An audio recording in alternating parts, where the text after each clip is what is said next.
Hi, Mike's Carburetor Parts here.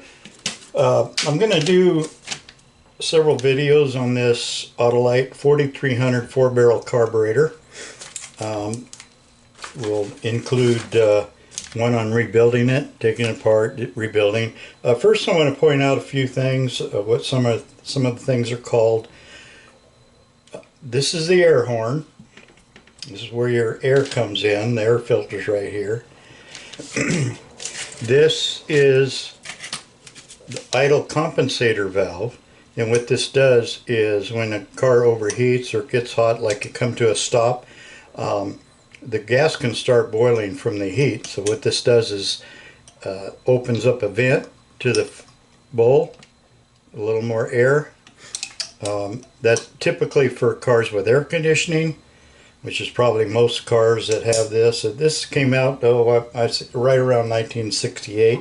It replaced the Autolite 4100 4-barrel, which was a much simpler carburetor. This is more complicated, but it had to meet EPA requirements, so that's carburetors got more complicated than this in particular is.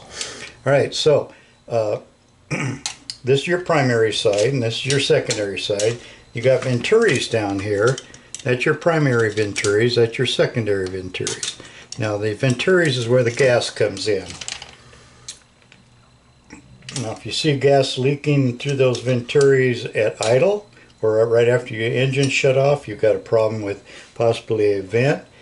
These vents are to the float bowl and are surrounded by the air cleaner, air filter.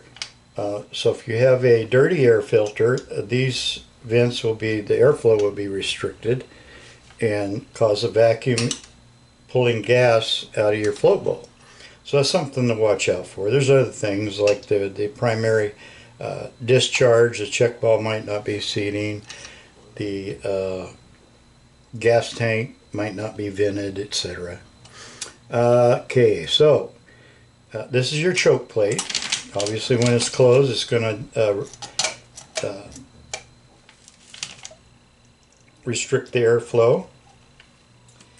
And let's see, and down here we have secondary lockout right here. When the choke is closed, this moves over here like that, and the secondaries cannot be opened. See, it locks it.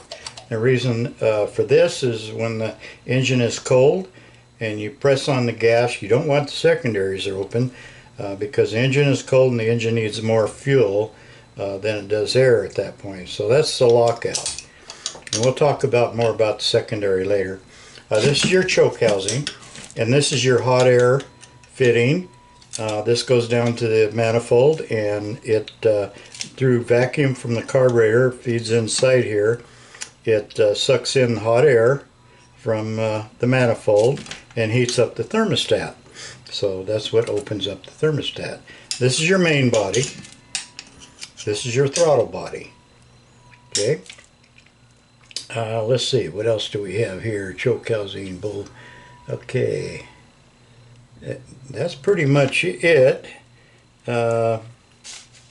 We got a secondary that's operated by both vacuum and mechanical. Okay, so the vacuum part is right here. This piston gets pulled down by vacuum and opens this up. This is auxiliary air and allows more air into your secondary. Okay, the mechanical part is when as you're opening up, your primaries open here, and at a certain point your secondaries start to open. So that's the mechanical part, and there will be an adjustment for that to make sure they open when they're supposed to. We'll cover that in a later video. Alright, so that's the part, so we'll move on from there.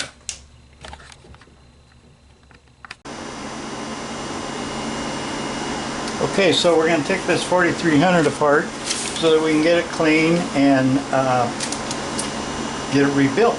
So let's have at her. Okay, so this is the heat shield for the thermostat. Nice to have it on there. The engines get pretty hot, and so you don't want it to affect the thermostat any more than it needs to be, because it gets There's a hot air stovepipe goes up here, hooks to right here as I mentioned before, and that's where the hot air comes from.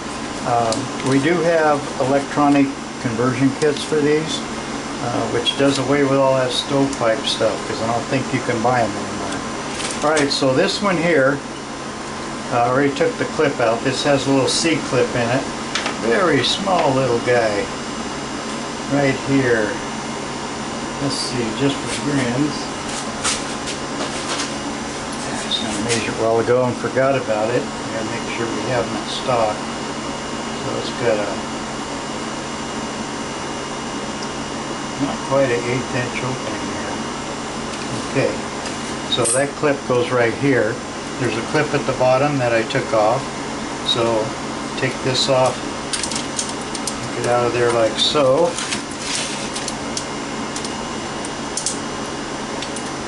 I'm going to post some pictures of this, how it's together. If I haven't mentioned it, take a lot of pictures as you go along,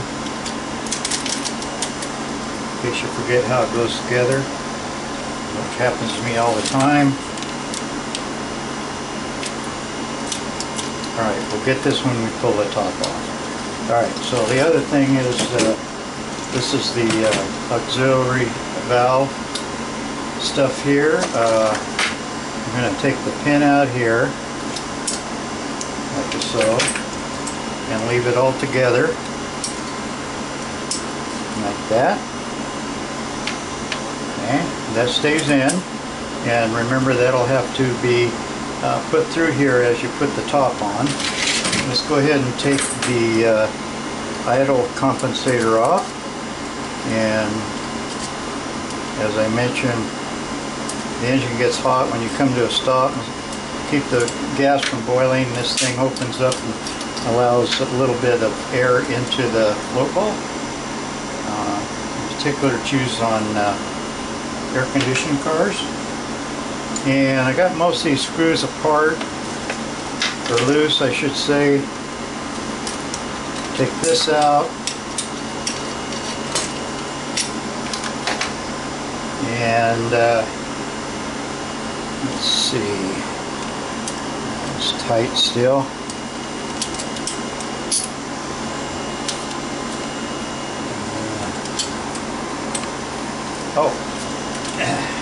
We take the rest of the screws out. Let's take this apart. Again, you got a little seat clip that goes on here to hold it to the accelerator pump lever. This is another one. The accelerator pump has to be into the hook to the top before you put it on. You're not going to get it together afterwards.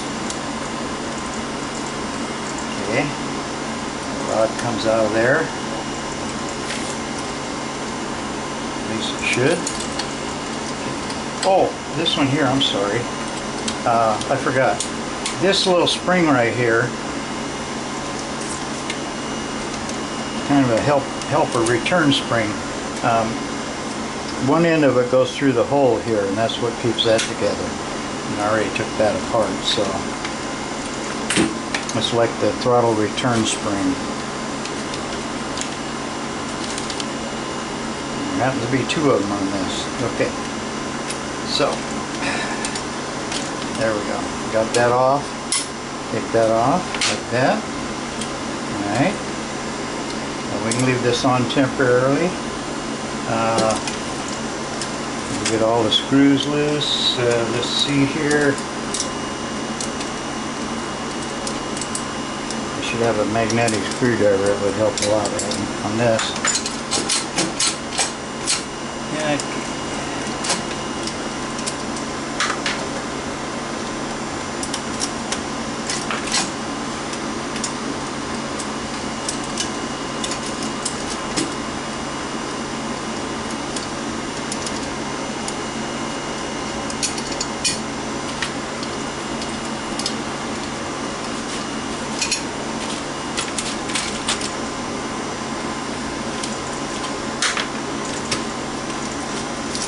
Alright, still got this arm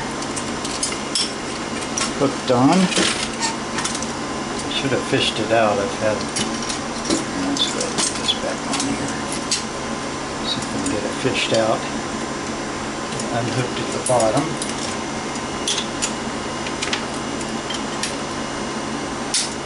There we go. And then I can fish it out this way.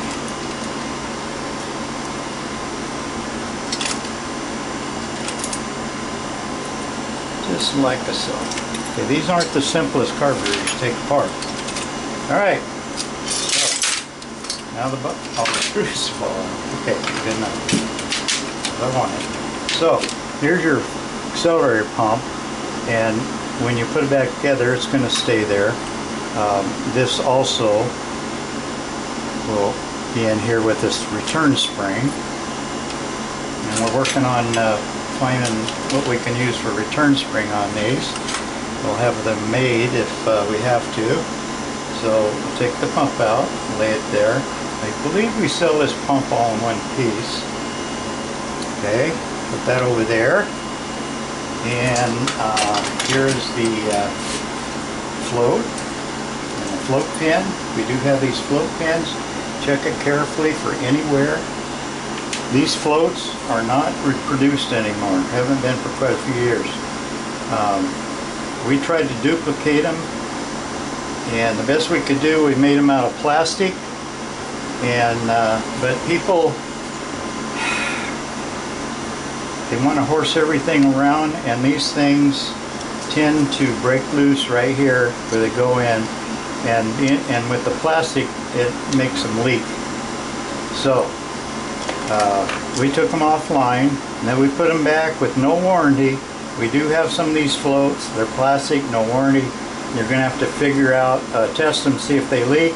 If they do, you're going to have to put some epoxy or something on there to see if you can stop them leak. I mean, that's since you can't get them anywhere, that's about the best we can do at this point.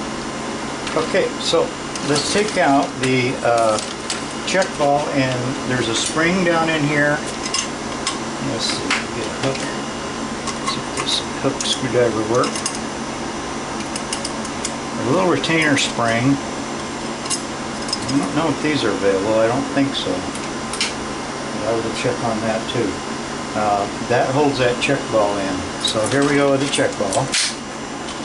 And there's the check weight for the main discharge. Okay? So this check ball in here is for letting fuel in, and this one's for letting fuel out. And let's see what this is offhand. It's in inches. It usually, these check balls, looks pretty big to me compared to a lot of them. Okay, 0.18 they are, or 0.19, something like that. I know we have this. Okay, so let's on the top here, we're going to take out the, this is the primary needle and seat here. Take out the seat. I have this wide screwdriver. I don't know where I found it. It says Milwaukee on it. And as you can see, it does have a gasket. And then this is the secondary here, secondary needle and secondary valve. These tend to leak and flood the carburetor. So we have the plug to plug these off. That's the normal thing to do. Now if you haven't had any trouble with that, clean it up real good, you can try it. If you have any flooding problem at all, I would disconnect it. It's been a issue on these. Okay, gasket off, and we're going to work on this because it does need to be taken out. You can see it's been staked over here, so I'll have to remove the stake. Sometimes you just take it and flick it with your finger, and you do it enough that it'll take the stake off, but I can see this is staked pretty good. So I'm going to have to take an awl or something and which I had out here a few minutes ago. Here it is. and scrape it off the staking. I'll do that here shortly. Let's take out the main jets.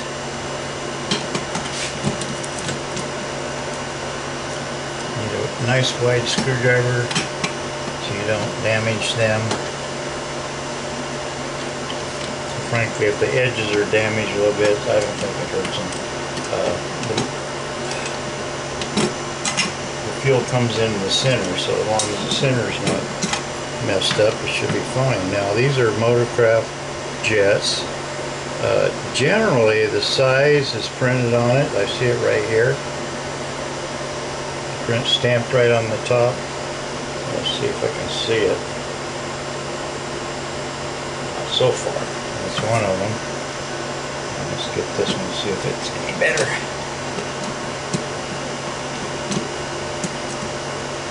So if you want to replace them with the same, unless you have a reason to increase them or reduce them. If you are at 5,000 feet or move up to 5,000 feet, you'll probably have to make them smaller. This says 63F, so that means they're 0.063 thousandths. Okay, so that's what you're looking for. You can also measure them with numbered drill bits, the hole.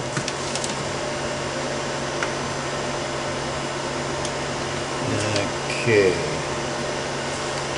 had a wrench here a second ago.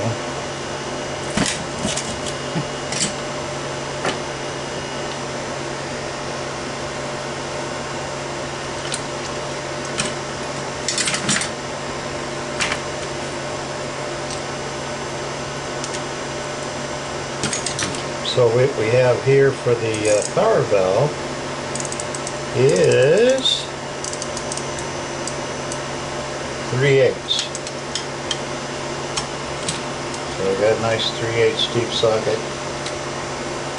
Take that out. And there you go, that's the power valve.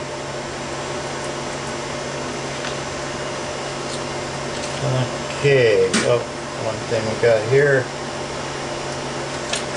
Right here is the check weight,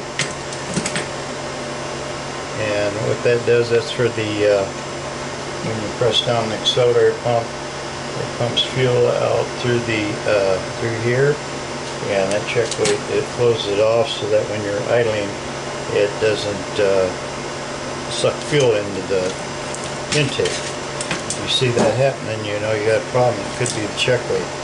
Okay, let's take off the throttle body.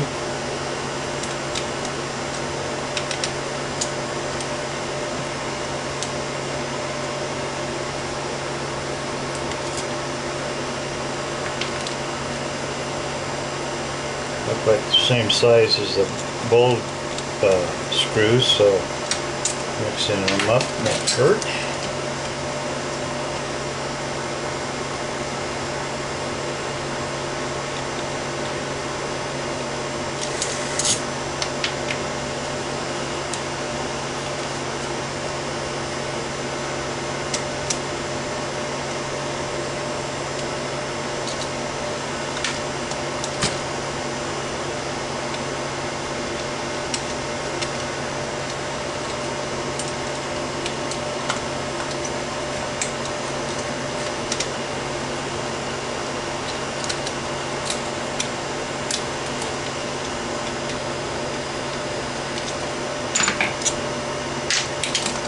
Onto your gaskets, so you can match it up with what comes in the kit. The kits generally will have multiple gaskets.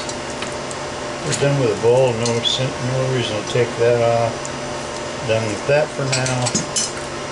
And this here, we can take the idle mixture screws out.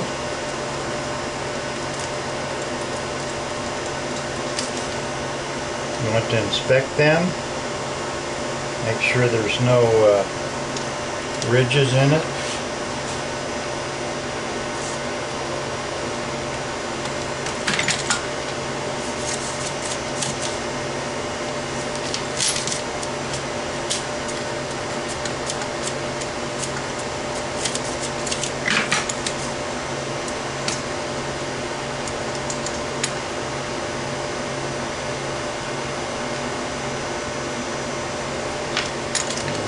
bad. Okay, now we're not going to take the throttle plates out. I generally don't, unless you see corrosion or something. Check your shaft, make sure there's not too much play in there, 30 seconds at the most. Generally you can tell when the engine's running and you spray carb cleaner on the ends here. If the RPM changes, you know you've got a leak. So here is the dash pot. I take that out.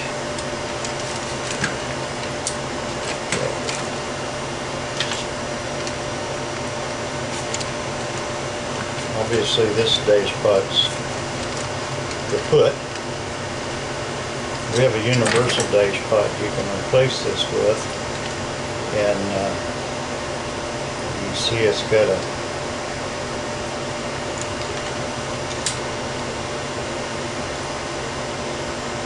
turn spring, throttle over turn spring. Not sure why this has two springs in it. Somebody's put a spring, I think, to pull this back. Anyhow, that's bad. It's going to have to be replaced. And then we have the choke. Let's take the thermostat off.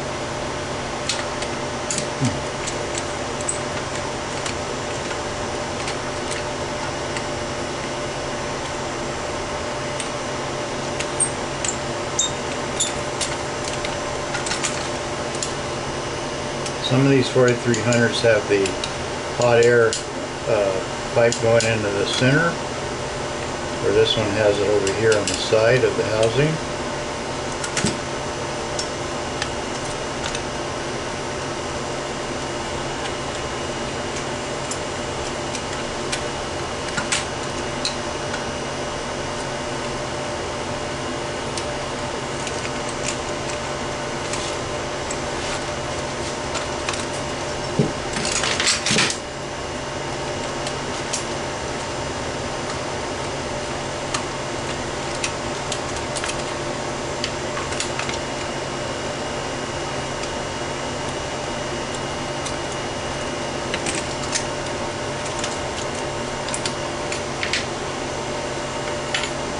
There's a gasket that goes on here. That'll be in your kit.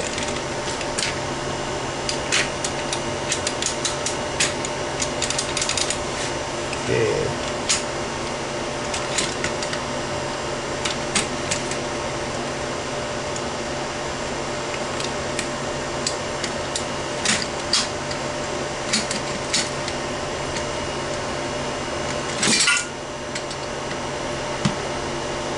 Okay, I think we're all right there.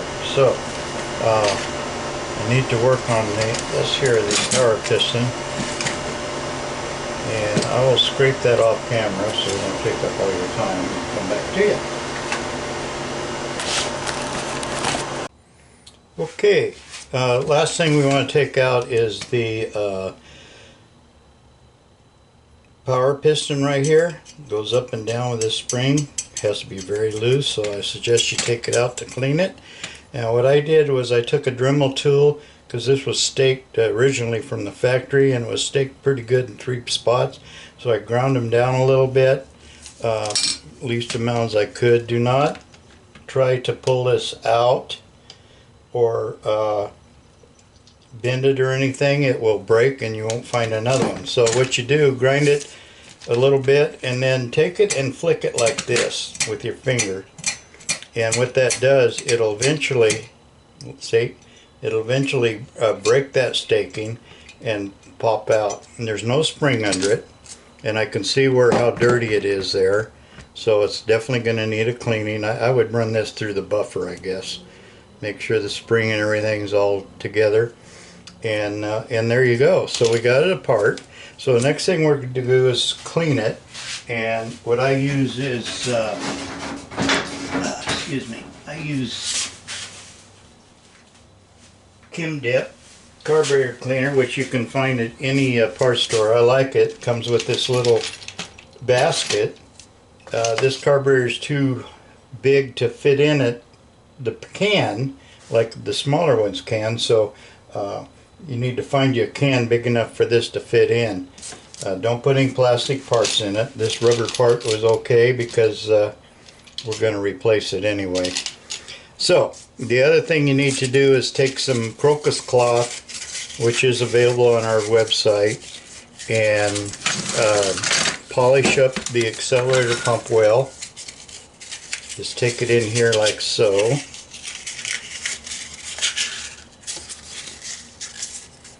And you want it nice and smooth in there.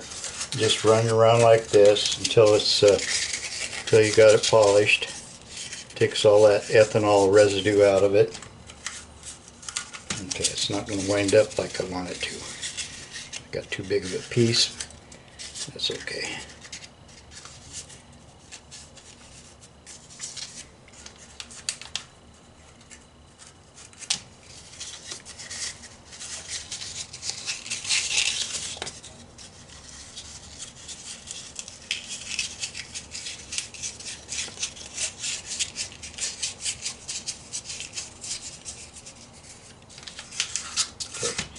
So just turn it like this. Remember, your piston goes up and down, so it would be scored up and down. So twist it like this to polish it up best you can.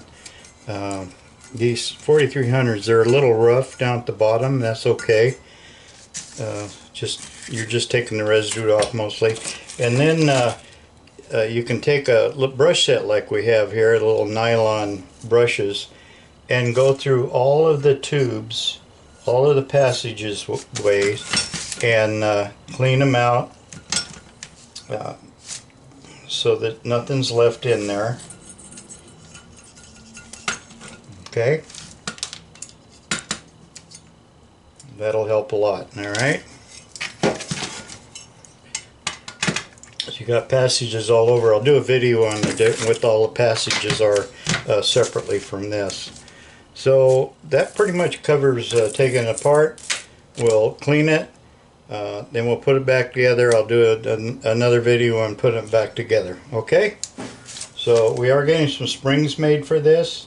A couple of them. One of them is a retainer, goes over the check balls, so we should have those pretty quick. They're not made so far, so we're going to have them made. Alright? Okay. So thank you for watching the videos, and visit our site. Thank you.